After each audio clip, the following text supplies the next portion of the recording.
Hello, my name is Erica and this is my channel Tsundere, where I'll be talking about pretty much anything and everything having to do with anime. And for my second video on my channel, I'll be talking about the 13 anime I think you should watch for Halloween.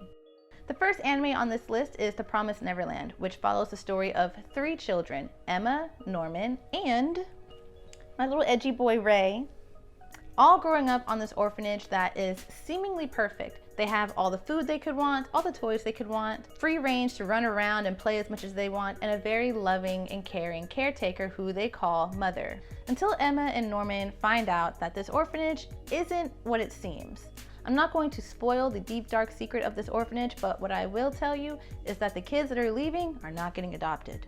I actually think this anime is great for people who are just getting into anime or really just want a good story, because that's really what it comes down to. Whether you're into anime or not, the story itself is really interesting. You are genuinely stressed out each episode. And there's even a couple of jump scares, I'm not gonna lie. If you're not into jump scares, don't worry, there's only 1 or 2 that truly scared me, and I'm a scaredy cat, so they might not even be considered jump scares. Next on this list is Tokyo Ghoul, which I think is great for fans of the show True Blood because it kind of follows a lot of the same premise. Just swap out vampires for ghouls, Louisiana for Tokyo, and there's no horrible fake southern accents. In this show we meet Ken Kaneki, a college student living in Tokyo, which also happens to be infested by ghouls. Through the most unfortunate of luck, ends up getting essentially turned into a ghoul. Similar to the vampires in True Blood, the ghouls in Tokyo Ghoul do live side by side by humans. They go to work, they go to school and do their thing. The only difference is that they have to live in the shadows and they can't let people know that they're ghouls because it is totally legal and okay to kill them in the street. Basically, if you see a ghoul or you think someone might be a ghoul, you have to report them to the proper authorities and they will die. And obviously there's a reason for that because these ghouls, they do have to consume humans to survive. Long story short, it's great for Halloween because 1, ghouls, Halloween, duh, very dark imagery, lots of blood, and it's just an overall entertaining show, even though they did one of my favorite characters really dirty, and I will never ever forgive them for that.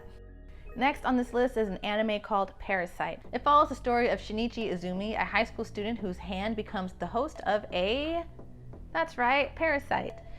A parasite in this case is an alien creature, small little tiny looking thing that comes down to earth and invades humans by going up their nose or into their ears. In this case, the parasite tried to go up Shinichi's nose or ear and it didn't work out, ended up going through his hand, but then he woke up and now this parasite just possessed his hand. Which, in the grand scheme of things, having a parasite go into your hand on this show isn't really the worst thing that could happen, because you will quickly see what happens when a parasite properly infests a human and how horrible that is. Don't watch this show while you're eating, especially like the very first frame of the very first episode. Do not watch this while you're eating. It is not that kind of show. Shinichi and the little hand host, whose name I always forget, they end up forming a bond as they try to fight off these parasites together.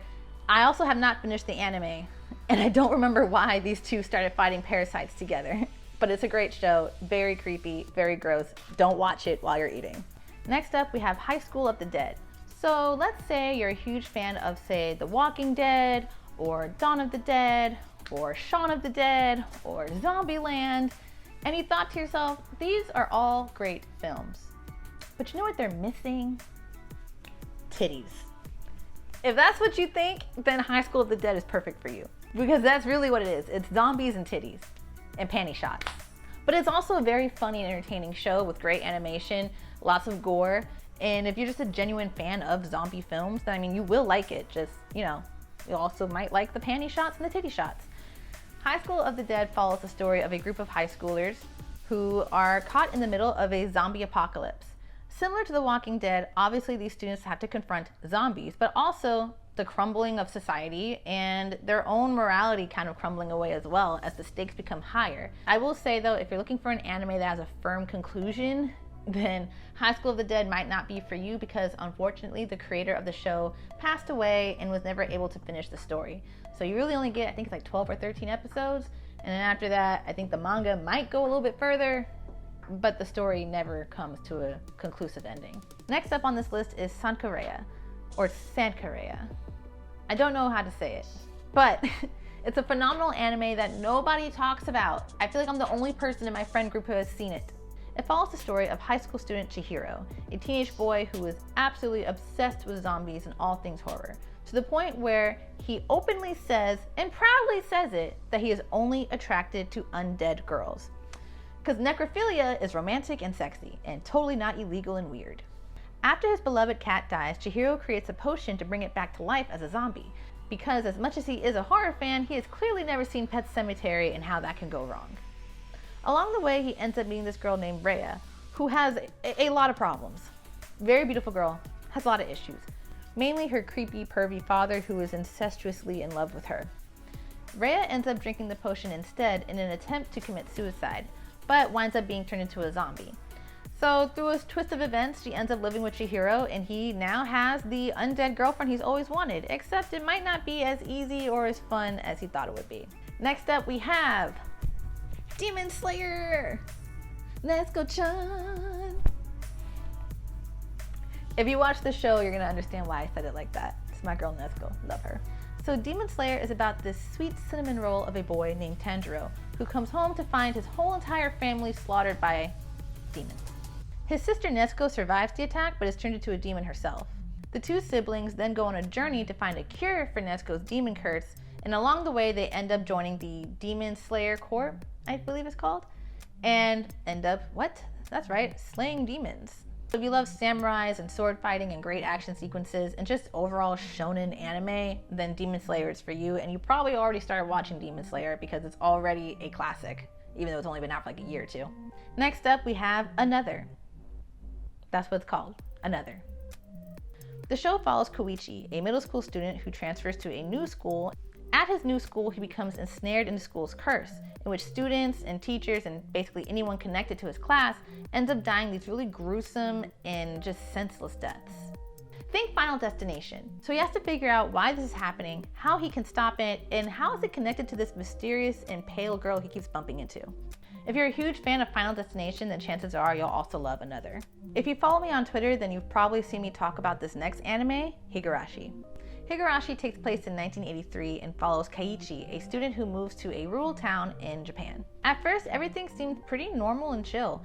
He makes friends with a group of girls, they play games, play pranks on each other, have picnics. There's a girl who walks around with a gun for no reason, even though she's a teenager, which hints that something probably isn't right. But aside from the teenage girl with a gun, everything seems pretty normal.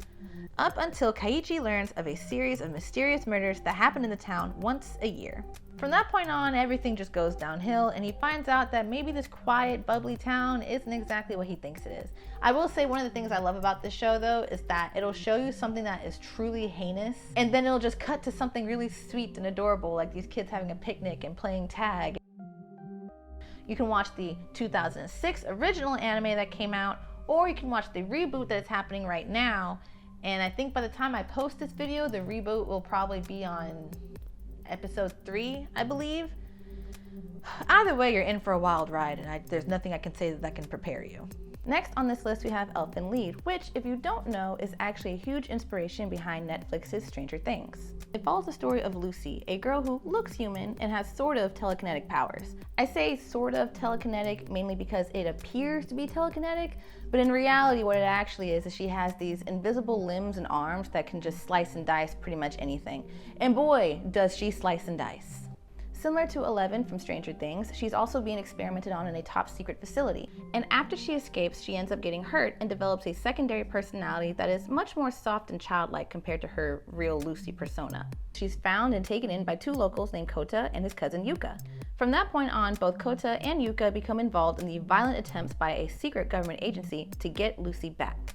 Very similar to how the cast of Stranger Things ended up getting embroiled in this very violent saga of this secret government agency trying to get Eleven back. The Duffer brothers, who created Stranger Things, confirmed that Eleven is actually based on the character Lucy. So if you're a huge fan of Stranger Things, then chances are you'll love Elfin Lead, and if you just love sci-fi and gore, then yeah, you'll love Elfin Lead. So this next anime, I actually almost forgot to put it on this list. Thank God for my friend Joey, shout out to Joey, for reminding me that Helsing is a thing. So we're gonna talk about Helsing. Helsing is about the Helsing organization, a secret anti-paranormal unit under the command of Sir Wingate Helsing.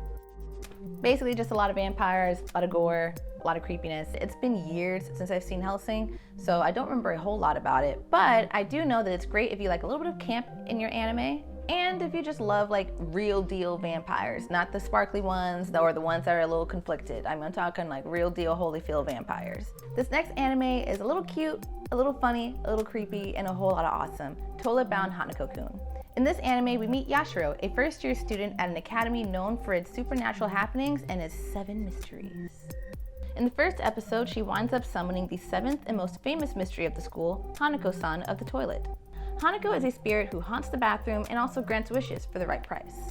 Through a series of unfortunate events, Yashiro ends up bound to Hanako as an assistant, and the two, along with some of their friends, go off on adventures to destroy evil spirits in the school and keep balance between the spirit world and the human world. On the surface, the show seems like a cute, spooky, almost Scooby-Doo-esque kind of show, but then when you learn a little bit more about Hanako and his sketchy past, which includes murder, things get a little dark. The last 2 anime on this list are great for people who love the spirit of Halloween, but not so much blood, guts, and getting scared. I'm talking about Flying Witch and Mushishi. First, we'll get into Flying Witch.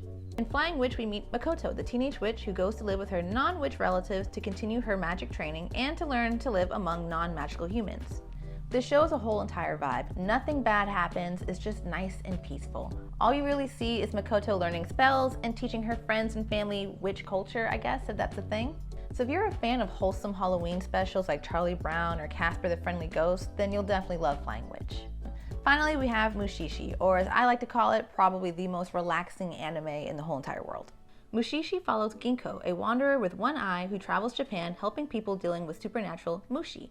So in this anime, Mushishi are like these little tiny supernatural creatures who are normally unseen by most humans, but when they do interact with humans, bad things usually happen. And it could be something minor like drawings coming to life, or something major like loss of hearing or blindness.